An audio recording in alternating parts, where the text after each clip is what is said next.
Hey, this is JP with Central Idaho Mountain Weather. It is August 31st, 2024, giving you an update on the Wapiti fire. So here's a fire crew working on one of the portable tanks. This is where the pumps are set up that then go to the sprinkler systems that help keep the area wet and add more relative humidity to the area to reduce chance of fire. And if you're still liking this broadcast, we ask that you donate a one-time donation, or sustaining member would be even better. Link is in the profile above. Thanks to everyone that has been donating. Greatly appreciate it. All right, not too many updates on the actual fire today. We didn't get an IR flyover last night. The good news is the fire didn't really burn too much yesterday. So I'll cover all the spots based on the satellite imagery that I think burned, and update you on some of the fire protection that they've been working on. There's also hasn't been any structures lost as of last night. Don't think that's the case, that anything changed overnight. We've been seeing pretty low winds up there. The wind values have been from the north yesterday, and the gusts were barely making it into double digits. So that's good. It's bad for the smoke, but because there was so much smoke, the sun wasn't able to get into fire and really kind of wreak havoc, because that's what we're missing, some of the ingredients for fire spread, which is wind and sun. Yesterday we just had low humidity. All right, getting into the nitty gritty.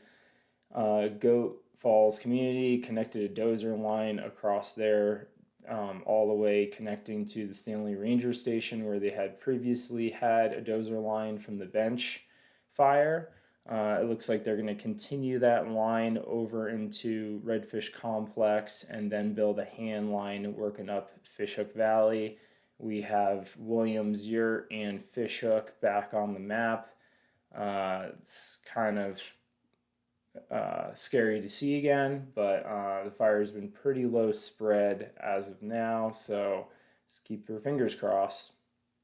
Looking to the north, it looks like they built another dozer line just north of town on the hillside, where you see some newly constructed houses and some older ones as well. And that's kind of it for the Stanley area. I'm going to switch over to this map and bring up some of my other maps for reference.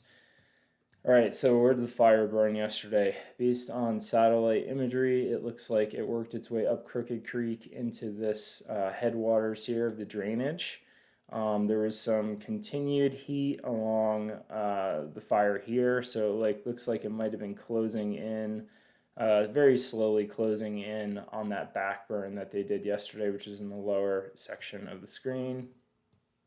Moving up to Valley Creek, the fire did gain some tops here, it looks like. I don't know if that was any strategic firing here, or if that was the fire itself. There was a dozer line that was put in somewhere across this area here, because this was burning from the previous day, to protect the Boy Scout camp over here.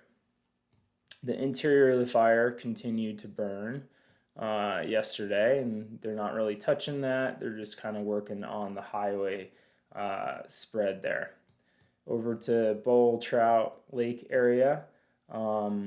Pretty cool temperatures around the lake itself. Most of the fire spread was in this vicinity here. I'm not sure what lake this is to the southwest, but the fire was burning over here yesterday. And then it's continuing to work its way down into Warm Springs drainage. Good news is, at the southern end of the Warm Springs drainage, near the Warm Springs airstrip, there was not too much heat on the map. Not too much new heat, I would say. It was starting to creep down this side a little bit, but fire doesn't really like to go downhill unless it has some wind pushing at its back, and we lacked that yesterday. So, and then working our way around, there's a little bit of fire still moving in Iron Creek. Sorry, not Iron Creek, Barren Creek. But it's really been pretty slow to move down these drainages, or up these drainages.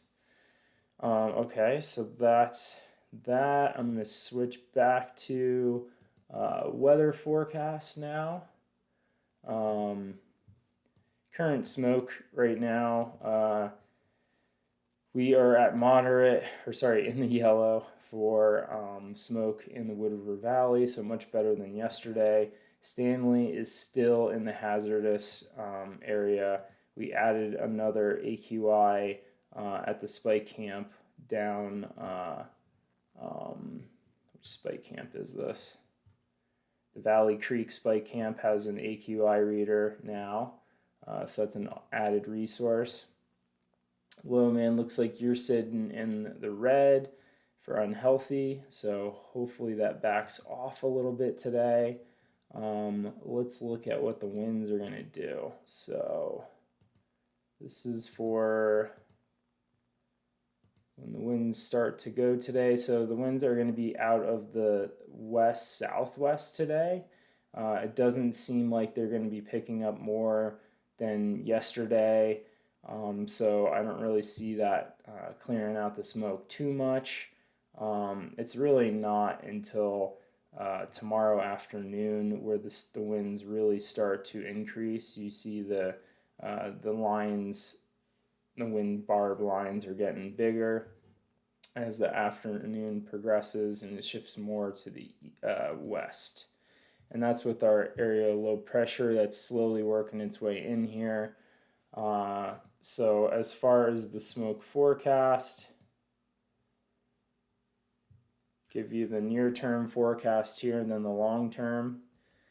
So it looks like the Sawtooth Valley, maybe around Smiley Creek, is going to be your best spot to have limited smoke today. The smoke does clear out. It's going to be about the same time as yesterday, 2 o'clock, for areas kind of Ketchum and north. Healy's probably going to be a little bit better this morning. I think we're going to be kind of better conditions than yesterday.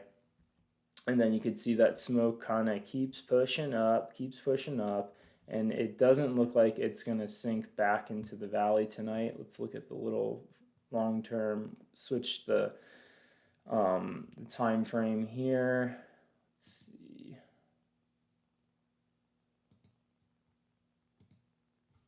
All right, so Saturday night. So the smoke moves back up north, and then you can see it's starting to clear out. We want to see all those grays and whites eventually. We'll have a little bit of smoke here on Sunday morning, but it's going to be nothing compared to how it's been. And then you can see that big shift right here at 4 o'clock in the afternoon of Sunday when those winds start to pick up from the west-southwest. And it's going to be kind of back to how it was a week ago. Now, the negative there is it's probably going to start to exhibit some fire behavior because we're going to have clear skies, so we're going to have sunlight heating up the ground, low humidities for the most part.